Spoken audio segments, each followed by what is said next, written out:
भाजपच्या कार्यकर्त्यांनी ठाकरे गटाच्या उपशहर प्रमुखाची तलवारीनं बोटं छाटल्याचा आरोप करण्यात आलाय।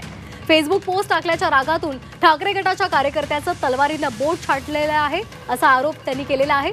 नांदेड जिल्ह्यातील लोहामधील धक्कादायक घटना समोर आली आहे। 15 आरोपींविरोधात गुन्हा दाखल करण्यात आलाय। भाजपचे माजी खासदार प्रताप पाटील चिखलीकर यांचं नाव न घेता ठाकरे गटाचे संतोष वडवळे यांनी सोशल मीडियावर एक पोस्ट टाकली होती आणि त्या पोस्टचा राग मनामध्ये घेऊन वडवळे यांना एका फार्म हाऊसवर नेऊन त्यांना बेदम मारहाण करण्यात आली आणि त्यानंतर तलवारीनं त्यांचं बोट छाटण्यात आलं। माझ्या मुलाला गाव असे उलट्या याच्यानं मारलेत, तलवारीनं, उलट्या तलवारीनं मारलेत। हे कांद्याचे हे हाड, हे पाठ सगळी फोडून काढले त्याने। हे मांड्या, डोक्यावर दारूची बाटली ठेवून बळजबरी दारू पाजू नाचिलेत त्याला। त्याला करा वाटल ते वाईट वाईट वाईट काय बी करायला लावलेत, गाणं लावून नाचायला लावलेत, त्याला माफी मागायला लावलेत, त्याला आजपासून करणास की म्हणून त्याला जे त्याला वाटल ते करून घेतले त्याने त्याच्याकडून। आता म्हणजे एवढी इच्छा आहे की आम्हाला न्याय मिळावा।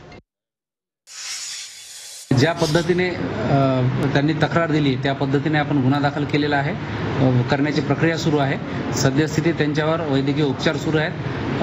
आम्ही स्वतः त्या ठिकाणी जाऊन त्यांचं जे म्हणणं आहे, तक्रार आहे ती घेतलेली आहे आणि त्यांनी दिलेल्या तक्रारीनुसार गुन्हा दाखल करण्याची प्रक्रिया सुरू आहे।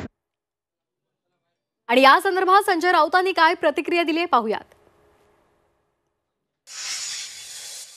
नांदेड़ के लोहा में एक हमारे कार्यकर्ताओं को जो सोशल मीडिया पर कुछ बातें लिखता था, अपनी भावना व्यक्त करता था बीजेपी के बारे में, तो उनको कुछ गुंडों ने घेर कर उनके ऊपर हमला किया, उनकी उंगलियां काट दी। जो लिखता है तो उंगली काट दी। यही देश की हालत है, राज्य की लॉ एंड ऑर्डर की हालत है। कहाँ है गृह मंत्री जी? आणि या संदर्भात अधिक माहिती घेऊयात आमचे प्रतिनिधी सतीश मोहिते यांच्याकडून। सतीश, नेमकं काय प्रकरण आहे? फेसबुक पोस्ट टाकण्यावरून हा सर्व वाद सुरू झालेला आहे। लोहाचे जे तालुका उपप्रमुख आहेत उद्धव ठाकरे शिवसेना गटाचे, यांनी 2-3 दिवसापूर्वी एक फेसबुक पोस्ट टाकली होती। त्यावरून फेसबुकवरच जे माजी खासदार प्रताप पाटील चिखलीकर समर्थक आहेत आणि जे फेसबुकवर पोस्ट टाकणारे संतोष वडवळे यांच्यामध्ये वाद झाला होता।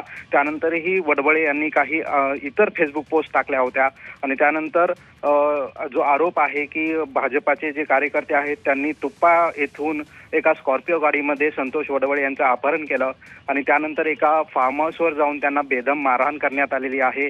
त्यांच्या शरीरावर अत्यंत गंभीर अशा जखमा झालेल्या आहेत। त्यांच्या डाव्या हाताचं करंगळी सुद्धा पूर्णपणे तुटलेली आहे आणि त्यांना गंभीर अशी मारहाण करण्यात आलेली आहे। त्यांना मारहाण करून एका खासगी रुग्णालयात आरोपींनी सोडून आरोपी पसार झाले होते। त्यानंतर जेव्हा घरच्यांना ही माहिती कळाली त्यानंतर यशोसाई हॉस्पिटलमध्ये त्यांच्यावर उपचार सुरू आहेत। त्यांची प्रकृती आता धोक्याबाहेर जरी असली तरी एकंदर हा जो मारहाणीचा प्रकार झालेला आहे त्यानंतर उद्धव ठाकरे सेना गट जो आहे तो आक्रमक आहे। अगदी धन्यवाद आपण दिलेल्या सविस्तर माहितीसाठी।